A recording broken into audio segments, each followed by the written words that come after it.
Hey, Freq Radio listeners, it's summertime, and up here in the Northern Hemisphere, things are pretty hot. Why not soothe your weary minds by dipping into the Patreon community, where all the cool Freakers hang out? You get early access to new episodes, bonus tomfoolery from me, Carolyn, and Anita, merch discounts, listener polls, and the occasional surprise treat. You'll also get the chance to pat yourself on the back for supporting feminist pop culture analysis. If you want to be part of transforming the entertainment landscape, then support like yours is crucial to making sure that progressive voices are heard and challenging criticism finds a platform. Head on over to patreon.com/femfreak and sign up at any level to show your commitment to being critical of the media you love. When she says, I am always too much in a relationship, so maybe I need to be smaller, I just wanted to cry, you know? I also wanted to punch Kara in her bird face for making TUCA feel that way.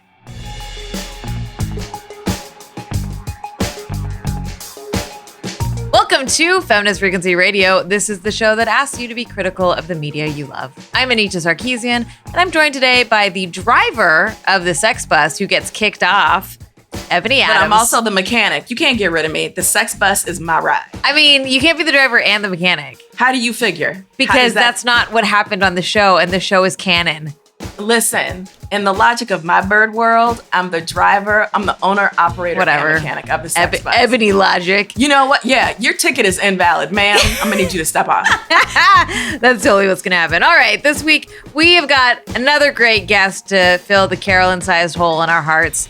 I don't know how long I am allowed to keep saying that. It's only been a couple of weeks. Years and years. I mean, it's gonna be until the end of the season. All right, but while Ebony and I just babble about bullshit, we bring on smart people. That is our new strategy. That is the new podcast. So today we have writer and modern day Beau Brummel, who I don't know who that is, and Ebony put that in there because she likes to fuck with me.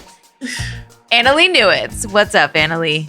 Hey, thanks for having me. And as I was explaining before the episode, you will find out who Beau Brummel is if you listen to the entire Billy Joel oeuvre, where he discusses Beau Brummel in one of his important songs from the early 80s. So there you go. I told you. That's why you have me here. Annalee knows everything. Exactly.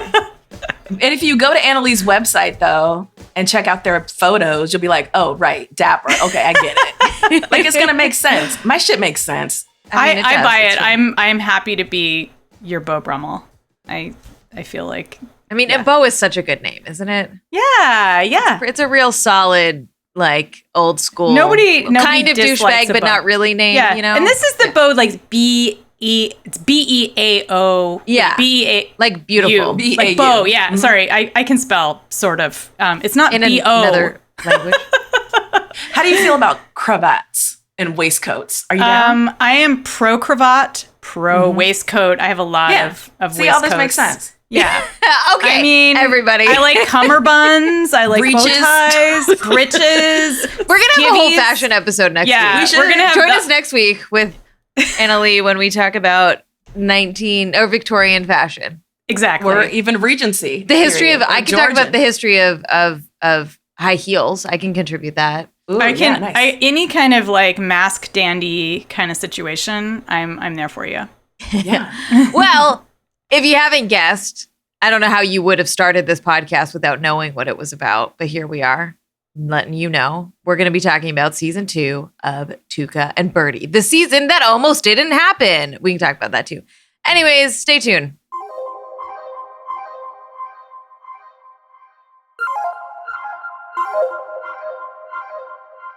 All right. Well, we are so excited to have Annalee on. I pause every time I say your name. Have you noticed that? It's because I keep wanting to say Annalee, and I'm like, no, that's not it. Anyways, yeah, no, it's every pause. That's what the pause is.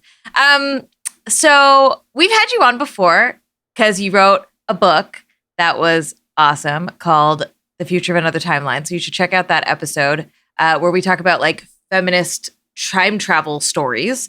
And also you wrote Autonomous. I'm just talking at you now about your things. I love hearing what I've done. And your most recent book, 4 Lost Cities, The Secret of the Urban Age. I haven't read that one yet.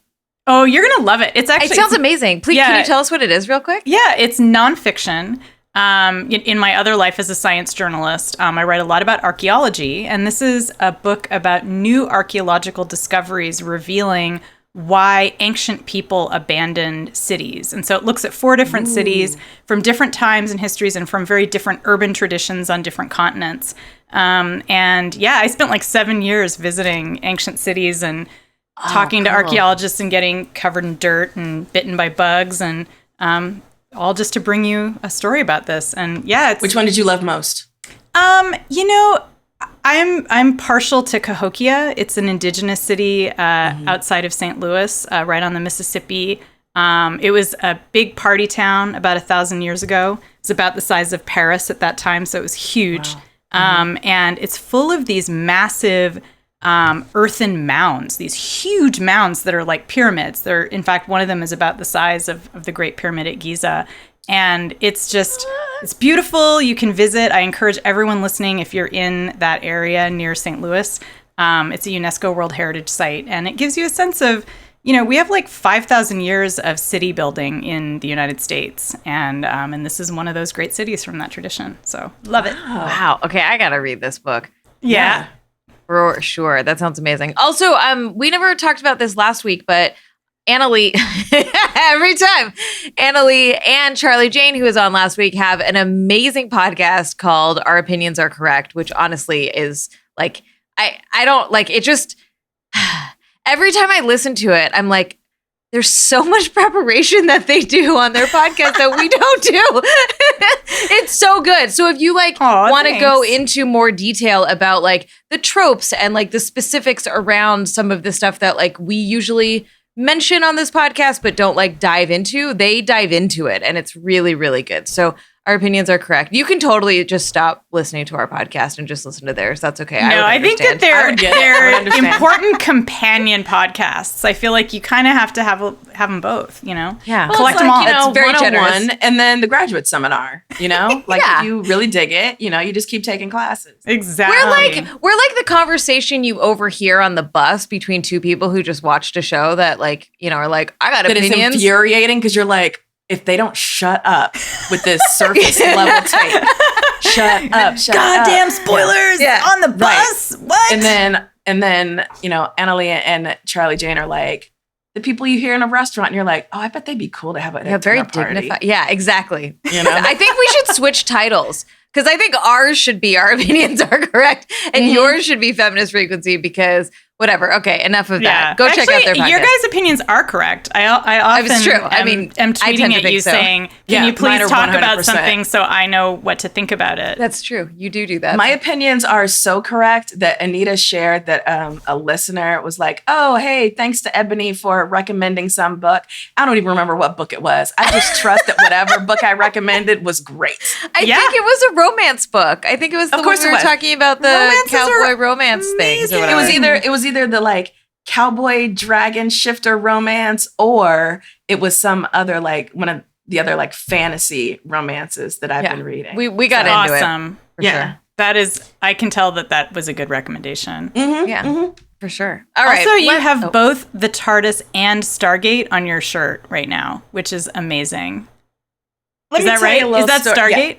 Yeah. And so, yeah, you know what? This is not good radio because the people can't see it. I'll screenshot it and you can see this amazing t-shirt. I'm trying to screenshot it, but your hands are covering it. Yeah, you're. Well, I need to move your hands. She's protecting the TARDIS from your gaze, okay? Yeah.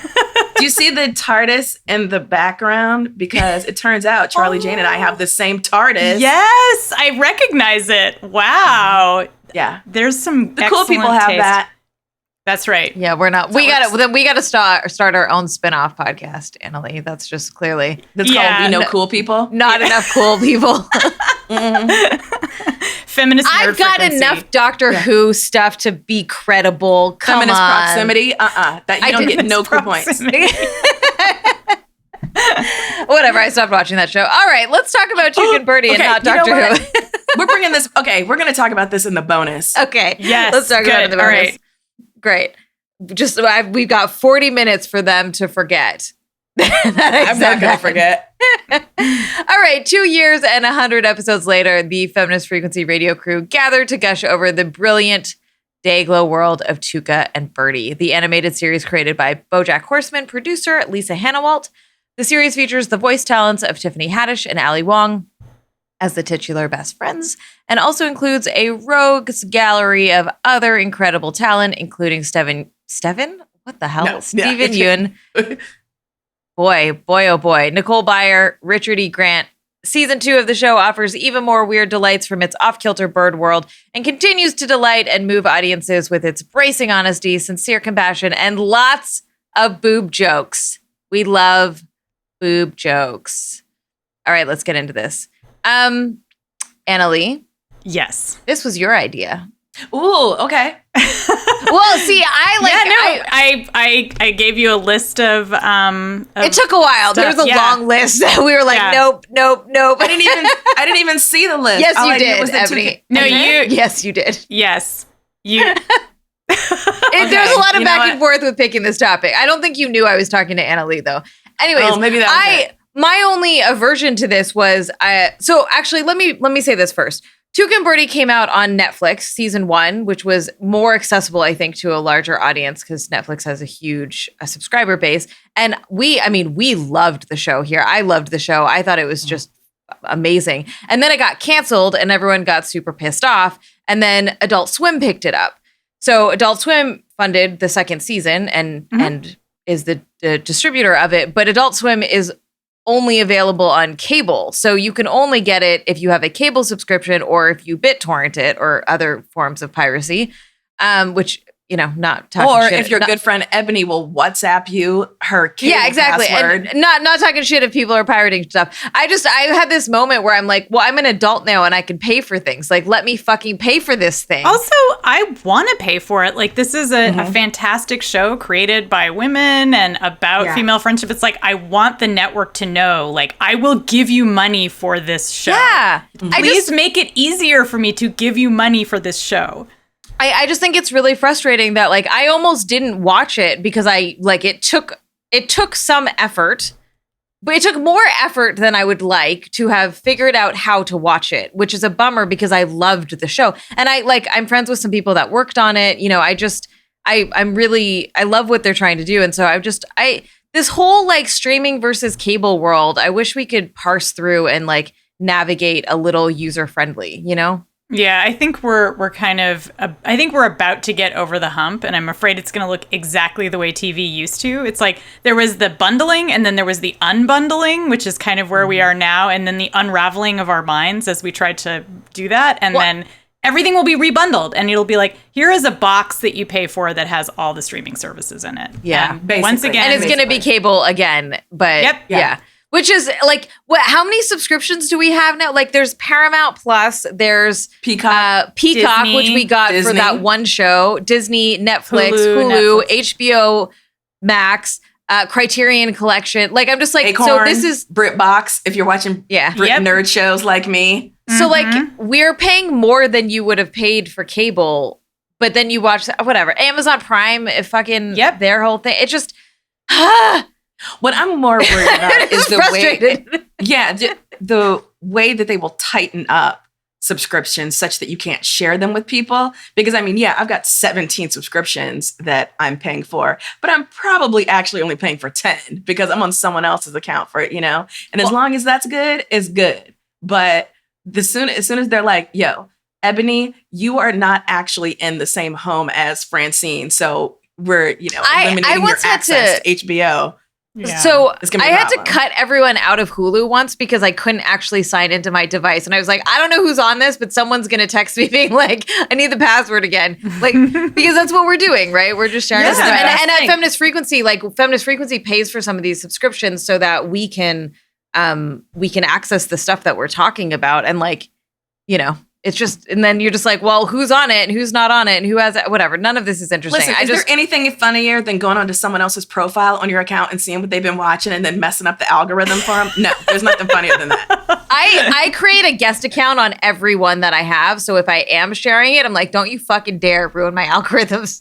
I don't man, want your my bullshit to algorithms all are your shit, always Anita. I'm about to go in and make it like it's gonna be nonstop. I'm kicking you out of everything. My algorithms are already messed up anyway because I watch so much stuff for research that it's like, oh, you're either interested in shows about gay people falling in love or shows about Hitler. Which one would you like today? And you were like, I contain multitudes, but I just wanted the record to be clear. I'm only watching one of these for pleasure. Yeah, exactly. And also do not cross the streams. Right? I do not want histories of World War II combined with Man, yeah. with my lesbian Right, love. exactly. So, We'll yeah. watch Cabaret and leave it at that. Yeah, that's true. We will allow that. We will allow a little bit of Mary Renault in there too, if there's ever a show made of her awesome lesbian love novel, which it probably won't happen. But whatever. Okay. Well, so thank you for letting me go on that long digression about I know, that was a streaming good services. About how hard it was But for I you to did, watch you Chicken know- Birdie. Yeah, it was fucking hard. We had to talk about that for 10 minutes. It's fine. And also, like, I think the reason to note this is that this is an example of what happens when you're interested in watching a show that is a kind of an indie production that's a feminist show. And it's like, oh, look how much of a pain in the ass it was for us to watch that. We wanted to watch it. We wanted to give money to the creator and we couldn't. And it's just in a nutshell, what's fucked up about Hollywood is that, we could have been some of those like viewership points that they would have gotten. If And that's the other thing is none of these streaming platforms will tell any of their creators the numbers of like, so they're just canceling. Like at least with cable, there was public data around who was watching it or how many people were watching. Now there's no data, and like Netflix set the trend of never sharing that. So every streaming service is like, well, we don't need to share that. We can just say there weren't enough viewers and then cancel for any reason that had nothing to do with viewership or what have you, and like encouraging all that stuff. So it's just like we don't know why TUCA and Bertie was actually canceled. Nope. Because it was too dope. Yes, because it was Anyway. just too awesome. Yeah. All right. So what you suggested it. Tell us why. Who's your favorite character?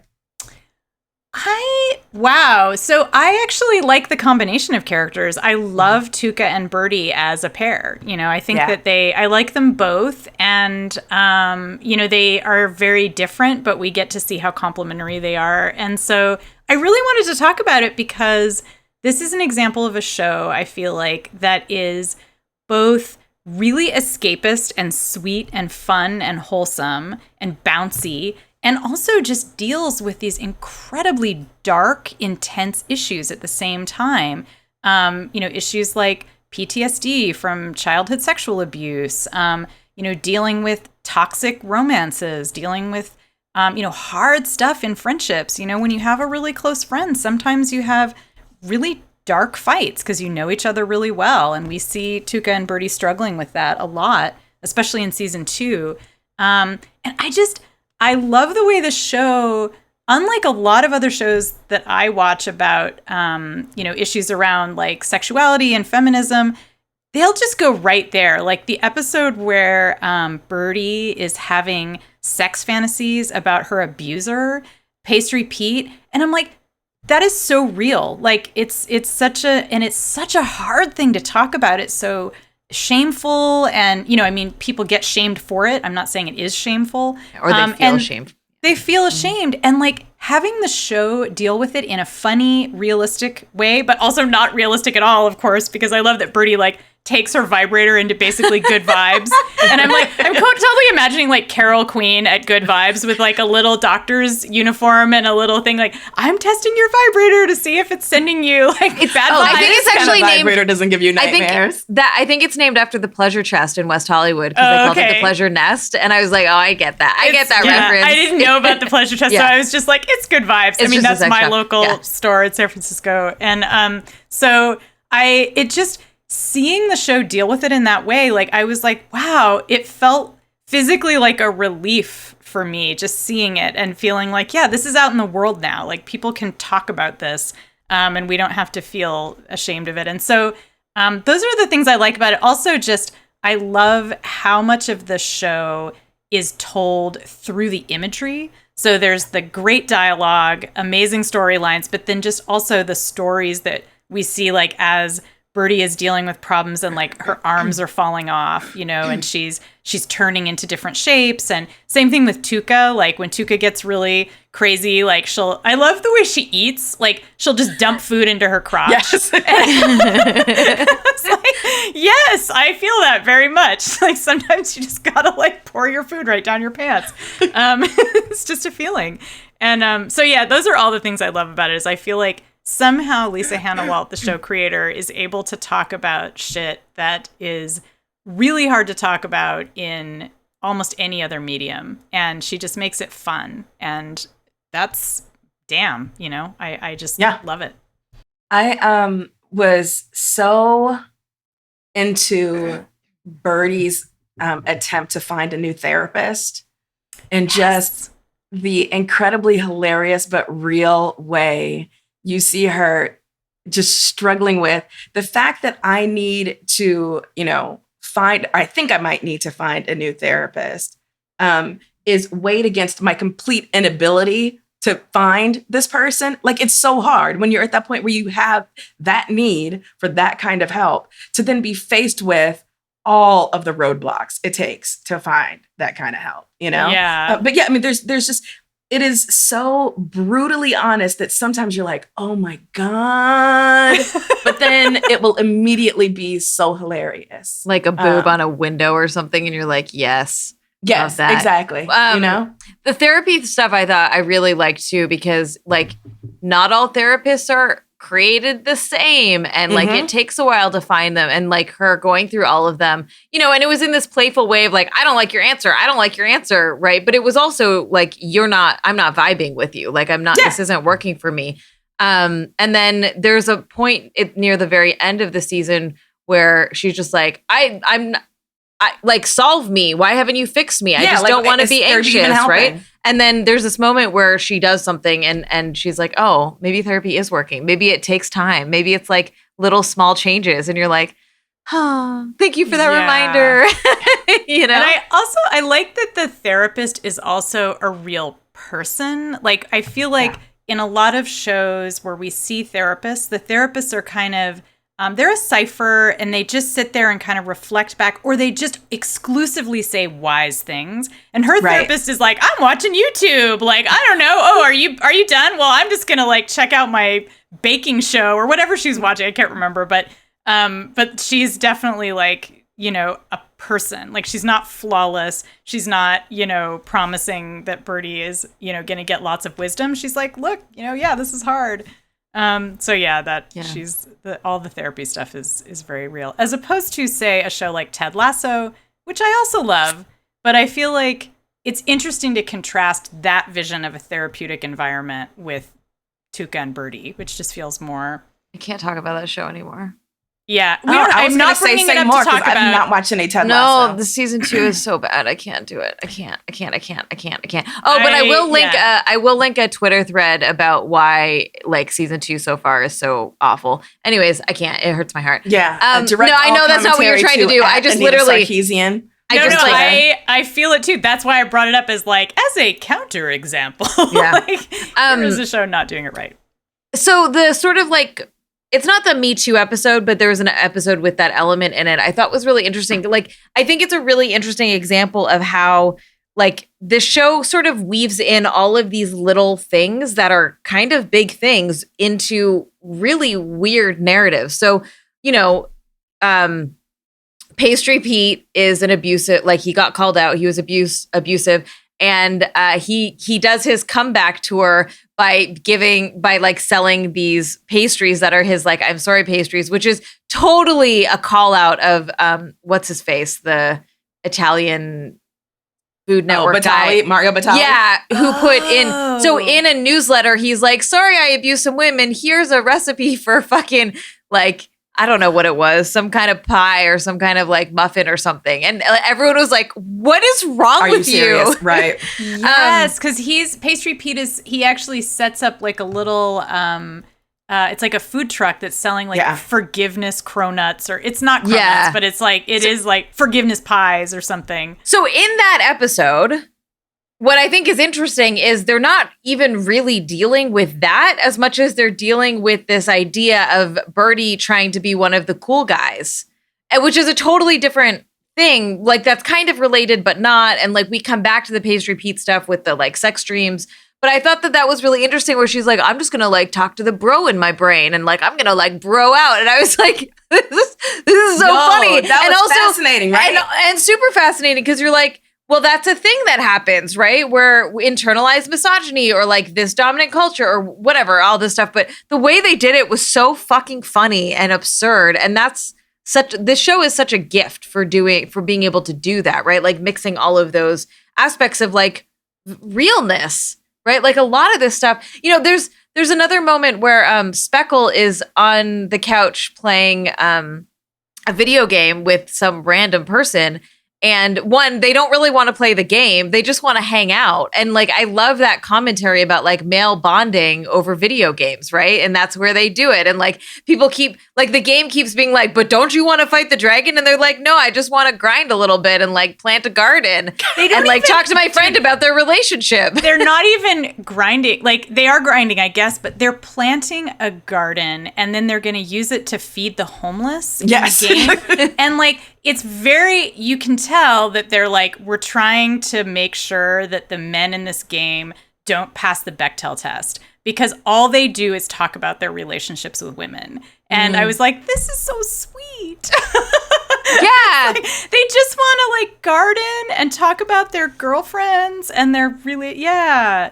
This is why Speckle is my favorite character. I mean, as much as I love Bertie and TUCA, oh, that's my girl. And what's the name of the character who's got the plant head? Oh, yes. I love all the plant head characters. Me too. Just the art I love. Yeah, and when they go to Planto. My favorite. And when we find out that like, his friend's mom was a baker when he was young. And he's like, I'm not saying that's why we're together, but I'm saying it doesn't hurt. Yeah. Totally. And the modeling fetish. Yeah, the relationship modeling that happens there where it's like, I have this thing that I feel shame around, but I trust you to be vulnerable and talk to you about it. Will you be vulnerable back? And he's like, so I love the baking thing, but I love you for lots of other reasons too. And you're like, their relationship is just so cute. Yeah, I love when he's like, yeah, and maybe you could like put dough on it and like, oh yeah, that. Oh, but just kidding. I guess that wouldn't work or whatever. No, I mean, just kidding. Yeah, it was so cute. I just want to imagine that at some point, finally, they did that, and she was like, yes, I will. But and the way they talk about sex with each other too, where they're like, I'm just trying something, like the Pastry Pete sex dream thing, where he was like, I'm just trying something, and he's like, is it okay? Like the modeling of consent but playfulness. Check-ins are sexy. Love it. One thing I loved about Speckle was, he's an architect, and he's just like, oh, nobody likes my ideas. They want me to compromise on this, this, and this. Which you're like, anyone who's ever done like creative work with a client understands that process, right? So I love I love the way that they played that out, where he builds his house to be the most absurd thing ever because he's like, I've never had no constraints, and you're like, yeah, there's a reason constraints exist, and it was just really like cute and charming, and like and Bertie just being like, I think a clear toilet is too much. I think we've gone too far. But it's not too much to go to like Iceland. Kisses it. Oh, yeah. It's so cute. Oh, yeah. And then he gets the perfect doorknob, which it's funny because the perfect doorknob thing makes me think of something else about the show that's interesting, which is that when we see a kind of whimsical, weird thing happening to Bertie or TUCA, it usually winds up meaning something later. Like, if suddenly their bodies start falling apart, or like they kind of get, like when TUCA starts acting really weird about her girlfriend Kara, it's whimsical and it winds up going somewhere. But when Speckle does something weird, like going across the world to like get a doorknob, it doesn't mean anything. It's just him being a goofball. Like, I kept worrying that was like, oh no, is this the beginning of Speckle being OCD and like having an issue, or like, and it's like, nope, he's just Speckle. He just loves that doorknob. On the other hand, you never know what season 3 is gonna bring. Speckle is the perfect boyfriend. He is, what is the one of the characters is like, I see someone like nerdy, but still sexy, you know? Like he's so refreshingly honest and open and game for anything. I love that his relationship with Bertie is like, he's not sort of a weird also ran, you know? He doesn't intrude upon her relationship with TUCA in any way, but he feels like sort of a natural addendum when he is there. So like when they go to the carnival and Bertie's like, yo, it's time for the gut punch or whatever that roller coaster was. And Speckle's like, I'm on it. I'm going to get the hot dogs, you know? Like he just loves being around Bertie. And that's not played for laughs. His enjoyment around being with her and doing silly things. Which is such a great modeling when Bertie is like deeply anxious and feels like too much and like can't contain herself sometimes, that like she's still so deeply loved by multiple people, you know? Yeah. Also, it's good modeling of how to maintain close friendships and partnerships together, because we also see in a flashback in season 2 that when Bertie met Speckle, TUCA came on their first date. And like, he was just like, okay, you know, I like TUCA, you know, she seems cool. Like, he's just like, all right, I get it. That you're part of this relationship that already exists, and I respect that. So, speaking as someone who had to do that for a friend, I can tell you that it is agonizing. That couple is now divorced, by the way, but they did get married. But I was forced to tag along on a first date with a friend who was nervous about hooking up with this dude, and it was excruciating. He did not have a reaction like Speckle. Mm-hmm. Which understandably, you know, just some extra woman shows up on your date. Oh my God, so, y'all. Was it like a fear thing or just anxious about first date? Both. Yeah. And I think an colossal misreading on her part as to how casual the hang was. And I was trying to tell her like, no, this is a date. And she's like, no, come, whatever. I managed to get away eventually, but y'all, it was awful. Oh man, I wonder if I could recreate this. I got to find someone to go out on a date with just so I can make Ebony come with me. Oh Lord. And you know, if this woman, I'm not going to call your name out on the show, but if you're listening, I'm sorry if I've been holding this in for years now, but that was one of the worst nights of my life. That is so awkward. Bad. I'm like, could you have just like sat at the bar, like in that scene of what was it? What am I picturing? Made for Love, where she goes with her dad to the bar and she sits at the bar where her dad and the sex bot have a dinner together. Like, I feel like that's you in the corner. What the ideal version of this evening would have been me with someone else. So like, yeah, I'm at the next table or whatever. The place was packed. This happened at the Bryant Lake Bowl. Shout out to anybody listening from Minneapolis. So you know the seating in there is small. So like there was no additional table that I could sit at. But also I feel like this friend asked me to do this last minute, so I couldn't get anyone to go with me. It was just, oh my God, I'm sorry to derail it, but y'all, I'm feeling trauma right now. That's what this show's about. Yeah, Seriously. exactly. This show's about, you know, dealing with your PTSD in a healthy way. Yeah. How about dealing with relationship PTSD? Every time TUCA was waiting for Kara to text her back, I was like, who's been reading my journal?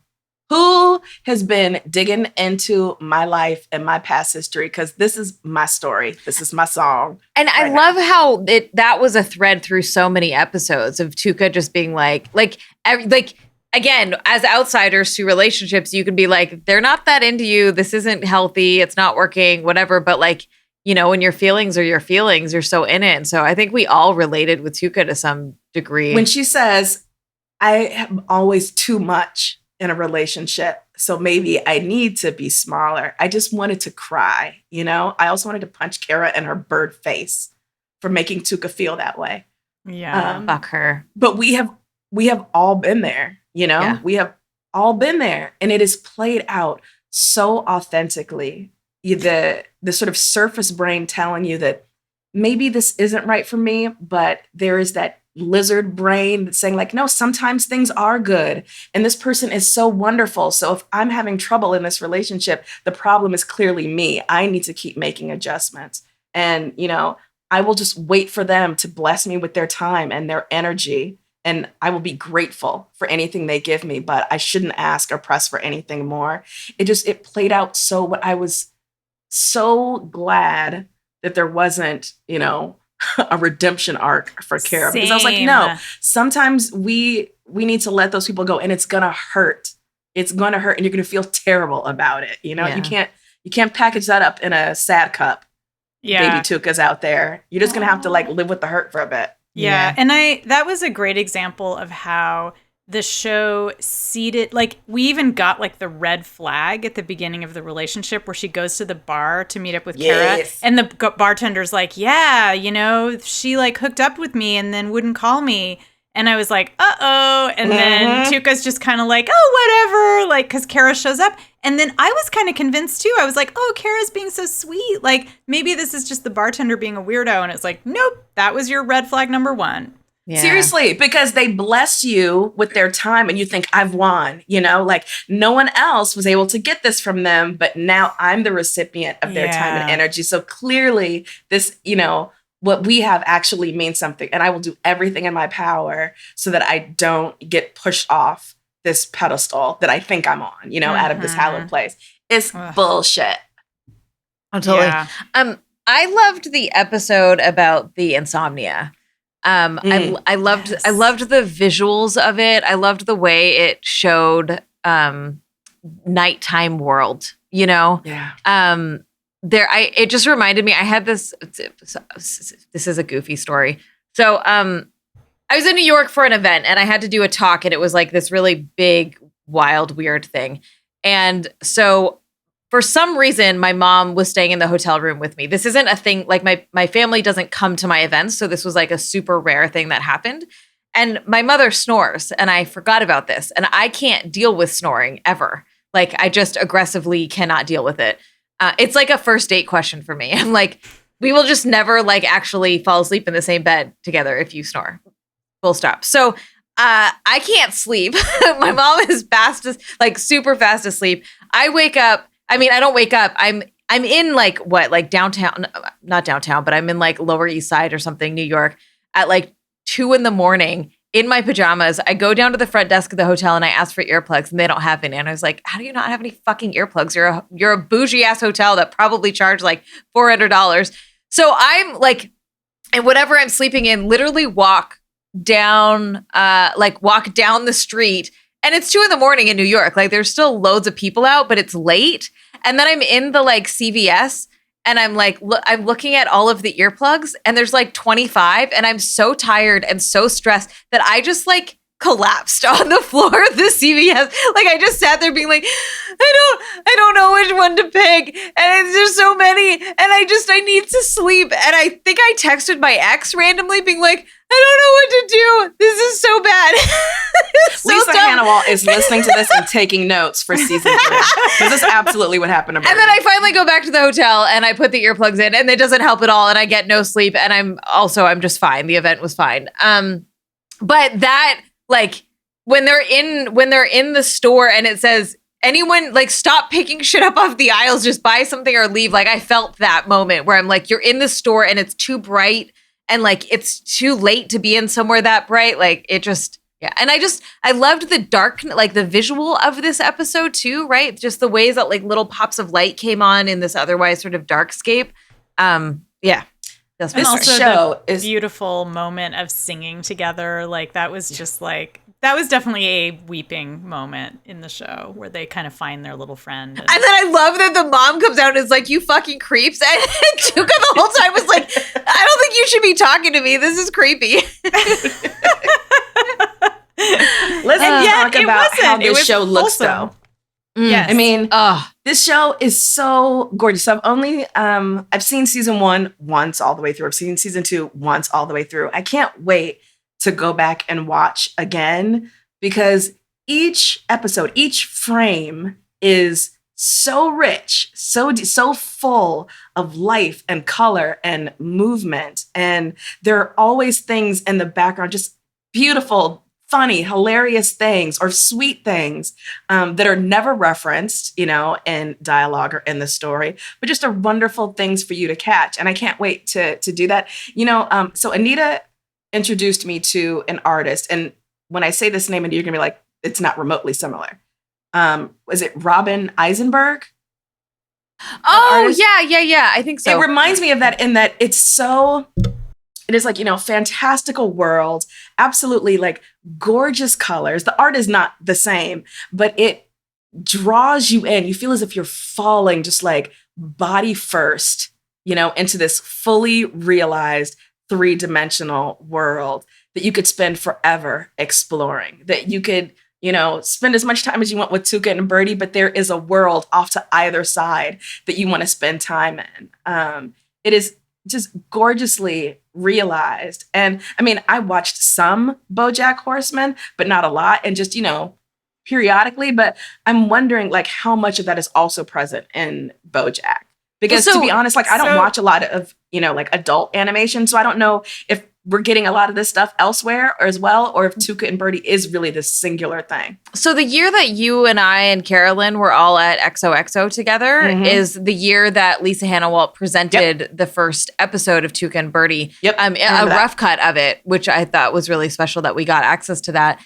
And she said that like there were things that she couldn't do on BoJack because there is a rough similarity, but she was like, we can't put boobs on window, like on buildings and stuff. Like there's a whimsical wildness to TUCA and Bertie that helps the storytelling, like Annalee was saying, that BoJack just didn't have. And not to say like I liked BoJack, I enjoyed the show, but it's very different. It deals with different topics and it deals with them in different ways, and aesthetically, you can feel the difference in the aesthetics on how they're approached, right?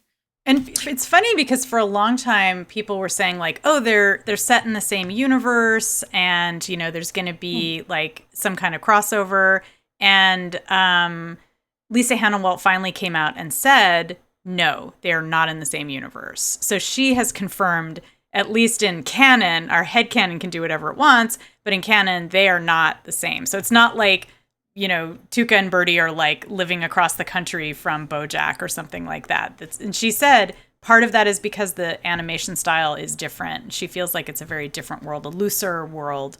And I can send you a link to that if you want to link to it in the show notes. But yeah, she talked about definitely separate things. I love it. Oh yeah, I mean, it's just like the lines, like it's just so like curvilinear, and it reminds me of those great explosions of color that you would get in some of the animations from like 70s Sesame Street in the 70s. Yes. It just I really responded to it. And I mean, again, I didn't really watch much BoJack Horseman. This is not meant to be a criticism, but the animation style seems much more like 2-dimensional and flattened in a way that TUCA and Bertie feels much more rounded and full to me. So yeah, I just loved it. I'm going to say something dumb.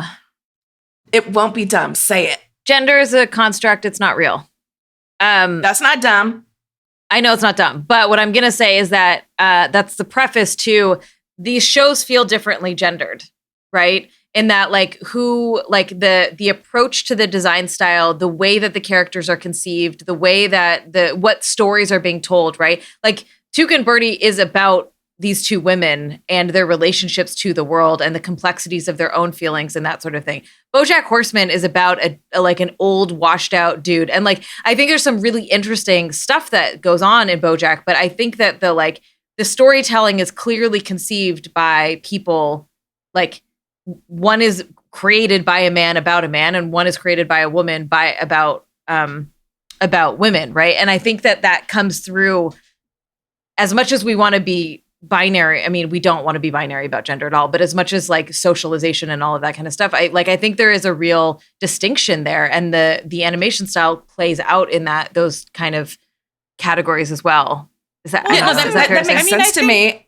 Yeah, and I think BoJack. I mean, I haven't watched all of BoJack. I've watched some of it. I mean, it actually is a show that's about masculinity. It's it's about like a guy who has been kind of he's been in a position of power and desirability, and he isn't anymore. And that's a classic crisis of masculinity, right? Like, what does it feel like to have been empowered and entitled and then suddenly discovered that can be taken away from you? Whereas for TUCA and Bertie, it's kind of the opposite. Like, what's it like to have been your whole life in a position of disempowerment and be attempting to take power and empower yourself? And so it's definitely coming from a very different place. That's such a great way of describing it. See? My That's why we dumb have a things smart inspired guest. smart things. I want to talk about, on. before we move away from TUCA and Bertie, I want to talk about moss. Yes. Yeah. Let's talk about the moss. This is not really a gendered thing. No. But it's part of the, I think, so the moss is basically a thing that is taking over their building, the building where TUCA and Bertie live with Dapper Dog and a bunch of other pals. And they start finding the moss everywhere. And then they find out that the moss is kind of, I guess, like a physical embodiment of gentrification. The moss kind of owns the building. And then there's a representative of the moss who keeps saying things like, Moss doesn't care. Moss doesn't have feelings. Like, Moss has no irony. Moss wants to turn this place into like a shopping mall. And so Moss has a lot of plans for Bird City, where they live. And then it's just this arc of the moss is so intense because unlike, say, Pastry Pete, who is a person and we can make fun of him and stuff, Moss doesn't care, right? And Moss is just this like force of nature. I don't know, like, what did you guys think about moss and gentrification? Yeah, I mean, one of the hilarious moments is when TUCA tries to get the building declared like, a monument, like a historic site, finds out, just her apartment is affected, and is like, all right, job done. We're good here, right? We're good. But yeah, I mean, the idea that moss, it's so ominous sounding like that, like that moss is faceless, it's creeping in everywhere, and that ultimately it's capital and power, right? So yeah, there is no one person that you can eradicate and everything will be taken care of. It is an entity unto itself, and it's sort of like a hydra in a way, Mm-hmm. They can't get rid of it because it just keeps springing up in more and more places, and then ultimately, we see that it's only eradicated through natural disaster. It's literally systemic. Mm-hmm. And all of the pieces that keep it moving, right? So you're talking about the representative of moss, right? Which is like obviously a metaphor for like landlords and owner, like, the gentrifiers, right? The development companies and all of that. And then also the government, right? Because you have the brother and sister randomly of TUCA, which I thought was fucking hilarious, where they're like, we don't agree on anything, so everything's going to stay the same. And you're like, oh, yeah, that is our political system. Cool. That's awful.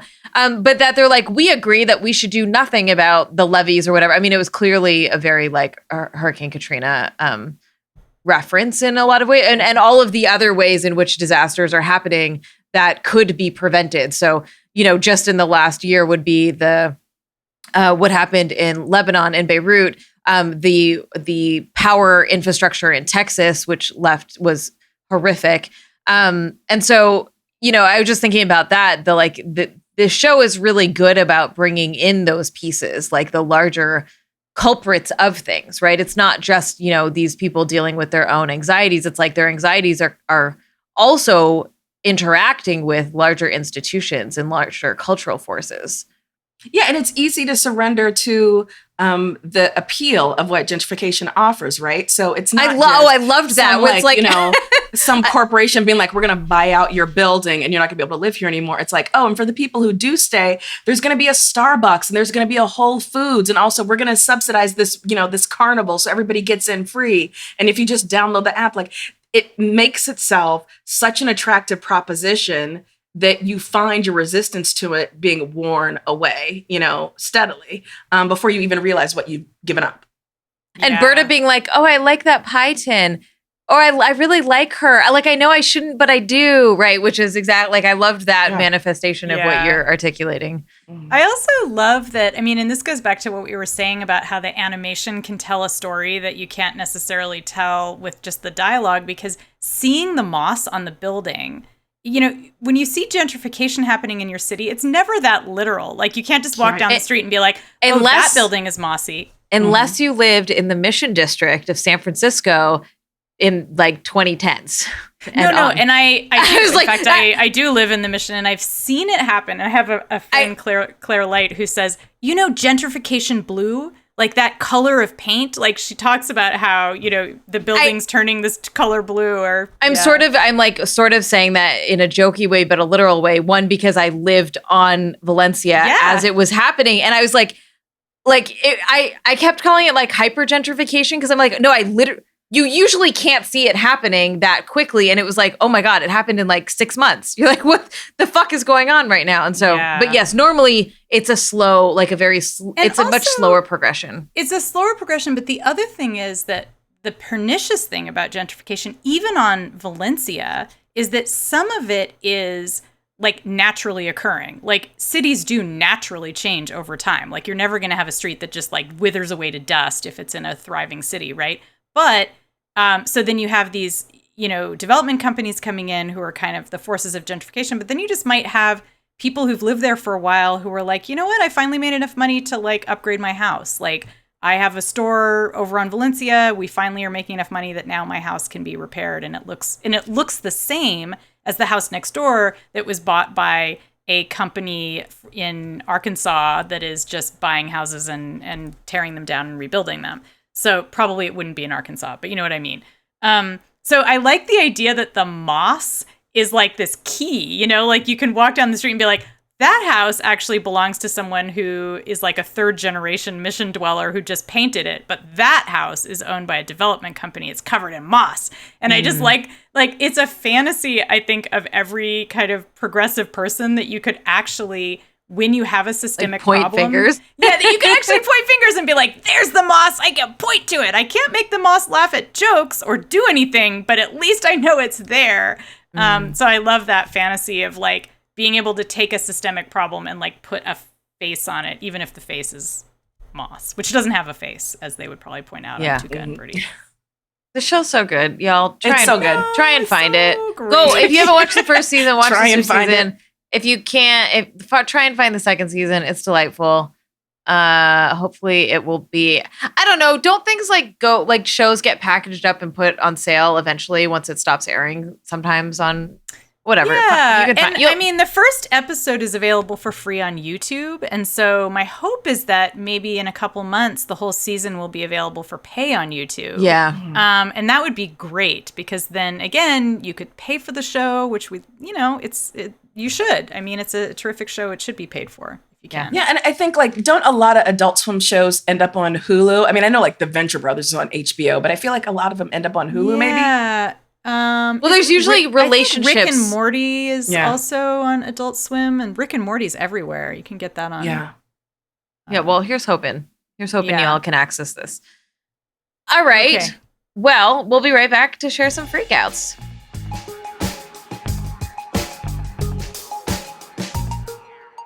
What's up, FFR listeners? We've got so much great conversation coming your way this month on Feminist Frequency Radio. Why not sign up to get early access and bonus episodes? Oh, and help us keep making the show? Head on over to patreon.com/femfreak today and sign up. What's your freak out? Now it's time to talk about what's been thrilling us, moving us, upsetting us, or infuriating this past week. Science edition. All of our freakouts have to be about science. I'm going to make my freakout about science, and you're going to just watch me do backflips. About this. Okay, but Annalee, you go first. Okay, so there's a new study that just came out from a group of researchers at the University of Michigan who analyzed a bunch of surveys of Americans' beliefs about evolution. And they looked back over about a 25-year period and looked at a bunch of different studies where people had been asked a very simple question. They were asked, yes or no, are human beings, as we know them today, developed from earlier species of animals? So it didn't even use the word evolution. It just asked if people believed in the basic principle of evolution. So until 2016, the majority of Americans disagreed with that statement. It was only in 2016 when we saw a tipping over into 54% of Americans saying they agree that humans developed from an earlier species of animals. And that is amazing to me. Before that, it was around 40%, or it was maybe almost evenly split, that agreed with that statement.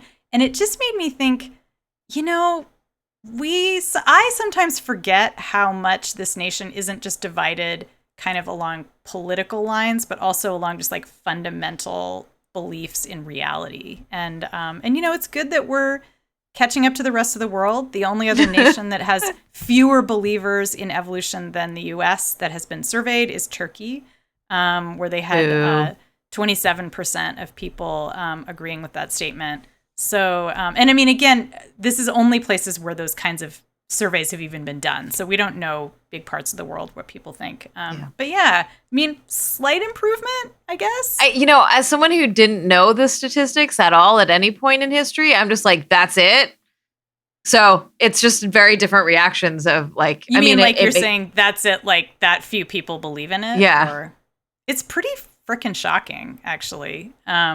I'm so interested in the survey and the question that was posed and how it was posed, because, you have to design these things really carefully, right? And I do think evolution, and I'm not pretending to know very much about it at all. I'm no expert here. Surprise, surprise. But I think part of the problem is people just have no idea what is actually meant by evolution, right? And it's this very like Scopes monkey trial kind of, no monkey is my uncle, right. kind of thing, so they don't actually know how to formulate the belief and really question whether it's something that they believe or whether it is in fact something that they've accepted, but they haven't really, sketched out the parameters of it in their brain. 54%, it seems ludicrously low to me.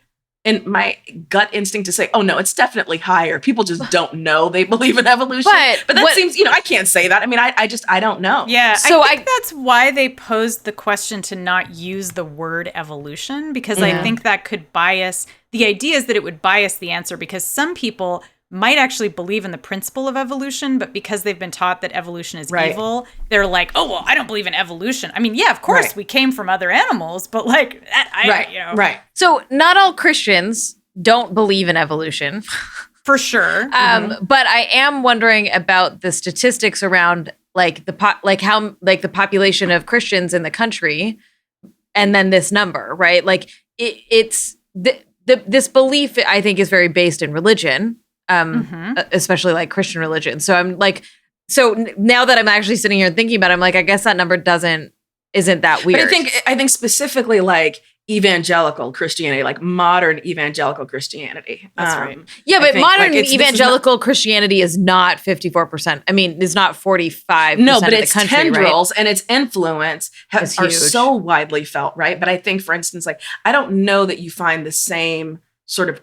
In fact, I know you don't find the same cultural divide along the same issues among like Protestants, or Catholics, for instance. Like everybody's got their own particular like boogeyman. It seems particularly like evolution seems to be something that, is an evangelical kind of bugbear. And it doesn't seem to be as crucial in their messaging as it used to be like 10, 15 years ago.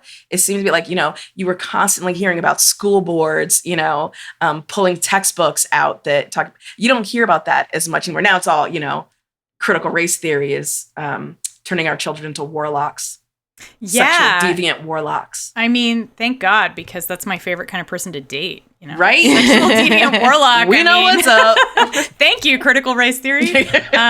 Yeah, no, I think you're right that we've kind of moved on, but I do think that in the U.S. especially, there has been this rhetoric among evangelical Christians that, evolution is part of Satanism. And, it's interesting that these surveys start in around 1985, which is the height of sort of satanic panic, and when there would have been a lot of messaging about this. And now, like, we have critical race theory being messaged about. We also have, like, trans issues that have become a huge issue in school and around education. So I think that the headlights have sort of moved over to a different spot. But yeah, also, of course, now we're having all of this anti-masking and anti-vax rhetoric from the same places. It's the same kind of anti-science rhetoric. And I should say that these studies that this group analyzed, this group at Michigan, were all studies that were conducted by science organizations.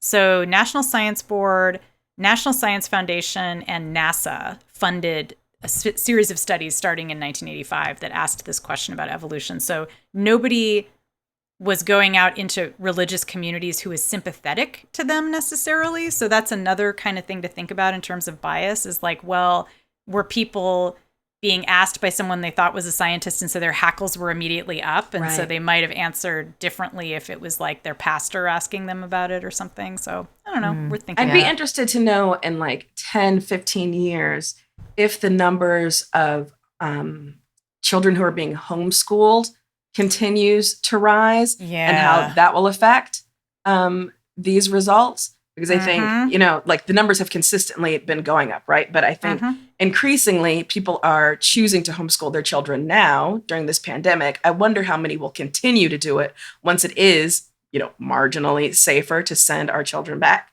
into in-person learning. And then how many of these kind of retrograde beliefs will get perpetuated and start to see an uptick again. Yeah. Which is not to say anything bad about homeschooling. Listen, I know many people, well, not many people, but I know some people, particularly Black families who are like, I'm not sending my kids out into the fucked up school system. Like, we will homeschool. Like, not all homeschoolers are, you know, weird people that the townspeople should not all homeschoolers. Burn. Yeah, hashtag not all homeschoolers. But you're not wrong. There is, but it's not all the hills have eyes. But you're not wrong in that, like, there is a huge population of people who get homeschooled in this country because their families think that schools are too secular, right? That it does come from a very deep religious belief, right? Yeah, and then they wind up going to Oral Roberts University, and then they wind up being congressional pages, and then the next thing you know, they're senators. It's awesome. I love this country. You know, they're on the Supreme Court. Yeah. Yeah. Let's just shut it all down right now. Yeah, no, reboot. All right, Ebony, what science-y freak out do you have? Okay. Today on Twitter. Oh, this is real science. Right? That's always a good opening. Today on Twitter, someone shared a TikTok, and I will find the link because I can't remember the account name, but it was all about eels and how we don't know how eels reproduce. Like, we literally do not know how eels for the longest time. They thought that the 4 stages in the eel life cycle were actually 4 separate creatures because they looked so different and they were in radically different areas. So it wasn't until, you know, let's say the last 20, 30 years, I think, that they realized that, like, you know, the larval form and then like the smaller levels, I can't remember the name, actually grew up to be like the big eels that we see, right? To date, in the year of our Lord, 2021, they have not been able to ever catch eels mating. They have never witnessed this. They've never been able to record it. It is only until like the 4th stage in their lifestyle that they even grow reproductive organs so that you could dissect one and find, like, you know, eggs or milt, which is apparently the term for sperm in a male fish. Learned that today. But so what happens with these things is, like, they'll be, say, around the coast of the UK, right? And there are these little things. And then they make their way to the Bermuda Triangle. I'm not lying. This is for real science. And then they slowly that you get found bigger on Twitter. and they make their way back. Wait. So eels exclusively reproduce in the Bermuda Triangle? Well, so the eels that come to the US and like Europe, they spawn in the Bermuda Triangle. I think Japanese eels have their own spawning ground. One of the fascinating things is that this was a much easier journey 40 million years ago when these routes were, you know, because the continents were much closer, right? That's right. Okay, now it's like hold thousands on, and thousands of miles. I got so many fucking questions that you are not going to know the answers to. But, like, I went down an eel rabbit hole. Aren't there eel farms? Like, there are fish farms, like, that you would reproduce eels? Listen, because we Anita, eat eel, so there's got to be farming. For the longest time, people had no idea. We still don't really know. They've never seen, like, eel eggs be fertilized. We just get new eels. They will find eels in, like, dry riverbeds that have had no access to water for years and years, and then a live eel will pop. The point of this is that eels are aliens.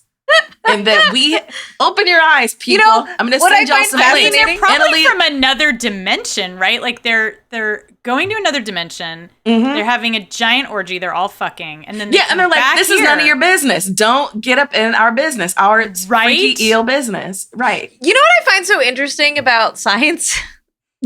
How weird it is how those of us not in the sciences that believe in science just assume that everything is known to some degree, right? That we're like, somebody knows about the eels. Somebody knows about the plants. Somebody knows about like how soil mixtures grow different, whatever, fucking how the camera is made, whatever. Yeah. But like, we don't actually know everything. And a lot of things that we think we know are not true or will be proven wrong at some point, right? Or that have all these biases that come with humans' biases. And so I just, every now and again, I'm like, what do we know?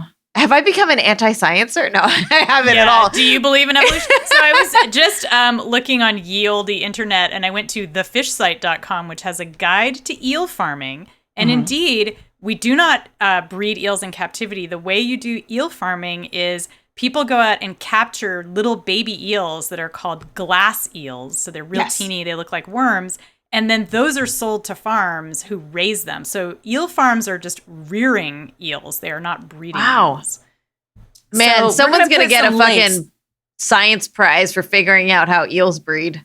Oh, they for real. Because I'm not telling you, I went down a rabbit hole, an eel hole this morning once I saw this first video. And these people are so excited. That's how they have like, sex. No one knows how eels have sex. They don't know how they reproduce. We don't know where they're coming from. This one dude spent 20 years like tracing eel routes on the ocean. I found it hilarious because he left his family. And I'm like, imagine that being that dude's kid. And you're then not figuring it out. Yeah. And like, Dad hated us so much. He would rather spend 20 years in a leaky boat tracking eels than spend one more minute with us. That feels great. Thanks, Dad.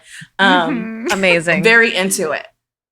Meanwhile, a bunch of senators are like making fun of the idea that this guy's being funded to do this research. Exactly. Oh my God. Okay. Yeah. I don't have a science freak out, but I am going to contribute a freak out that I'm going to make about science. Are you ready for this? Yes. Okay. I finally watched The Hunger. Good job. Yes. The Hunger with 1983, directed by Tony Scott with Catherine Deneuve, David Bowie, and Susan Sarandon. That fucking Hunger movie.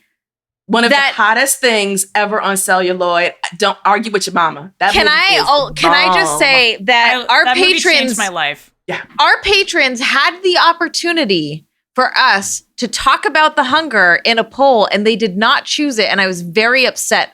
So I went and watched it on my own. Ooh, that movie's good. Okay, first of all, holy shit. This movie is like aesthetics. Like the whole movie is just like aesthetics. It's also very sexy. And it's just, I can't believe it's taken me this long. For years, I've been wanting to watch it. I don't know what took me so long. But the way that I'm making this about science is because in the movie, which I didn't know what it was about other than sexy vampires, is that it is a scientist trying to figure out how to stop aging. And the vampires in this, without giving it away, there's like an aging death thing that happens with vampires in this universe, in this particular story canon. And so science. Did I do it? Yeah, no, and I mean, There's a scientist. Susan Sarandon is a super snacky, hot scientist in it. And like, that's part of the hotness is like, and this is not a spoiler because everyone should know that she hooks up with Catherine Deneuve. And it's like, the vampire and the scientist lady are having sex. Like, that's literally like, that was all of my teenage sex fantasies were basically created by that. So yeah, I learned some things about myself watching that movie. You know what? We should have a double feature of The Hunger and Only Lovers Left Alive. Anita, make it happen. Oh man, we've never talked about Only Lovers Left Alive on here, have we? Oh, I love that movie. I don't think so. Me too. And that soundtrack. Okay, we'll come back on. We'll do this. Yeah. So when I had tweeted about watching Desert Hearts for the first time, like a couple months ago, and I was like, how the fuck did I not know about this? Like my queer young days were like, we watched all of the Angelina Jolie movies, obviously. And then also the Tank Girl and Bound, and that was Bound. Bound was the one. Yeah, those were the ones, right? And so someone replied to me being like, "Oh no, when we were growing, like a generation above me, it was Desert Hearts and The Hunger." And I was like, "Oh, y'all had some Also, real movies, like some real movies."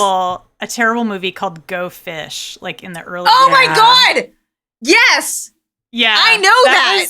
Yeah, I remember just like at the time seeing that, and I was like a very young queer, and I was like, "Is this all we've got?" Oh, well, we also had "But I'm a Cheerleader." That was another big one. Yes, that was another one. And that's much later, though. Yeah, and if you lived in a big enough city, you could have seen Watermelon Woman, Cheryl Dunye. You know, but if you lived in the sticks like I did, you didn't see it until college. So also, of course, there was the classic Born in Flames, which is like a 19. Which I still haven't seen. I need to see that. It's on my list. It's on my list. Yes. Oh my God. It is seriously. It's one of my very favorite movies ever. And then Lizzie Borden, who directed it and has a great name, went on to direct Working Girl.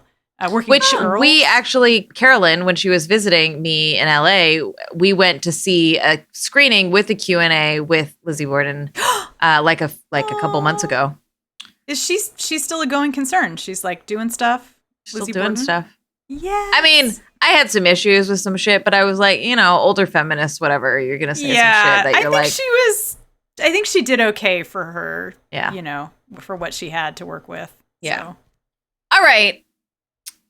If you all want to submit a freak out, you know how to do it. You go to feministfrequency.com/freakout, FREQOUT. Tell us what you're watching, what you're loving, what you're hating, what science we don't know about. All of it.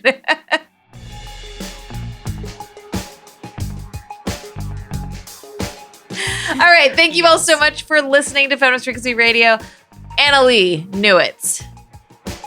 Where can people find you? What do you want to plug? What are all the things about you? You can listen to me every other week on Our Opinions Are Correct, which you can find at ouropinionsarecorrect.com. You can also see my writing in the New York Times, or you can follow me on Twitter. I'm Annalee N on Twitter, and you can find me at AnnaleeNewitz.com. And we will link all of that in the show notes for your easy clicking convenience. What are we doing next week? We will be, oh God, can I skip this episode? Mm-hmm. We're going to be talking about HBO's The White Lotus, which I did not enjoy watching, spoilers, with a special guest, Teddy Deep. Our show's engineer, actually, Annalee had a chance to be on that episode and was like, nope. I read the description of that show and I was like, No, you chose right. You chose right. All right. Our show's engineered by Rob Parra. Carrie Stimson provides technical support. Artwork by Jamie Varon. And our intro music is by Phil Circus. Thank you for listening. Thanks, people. Bye.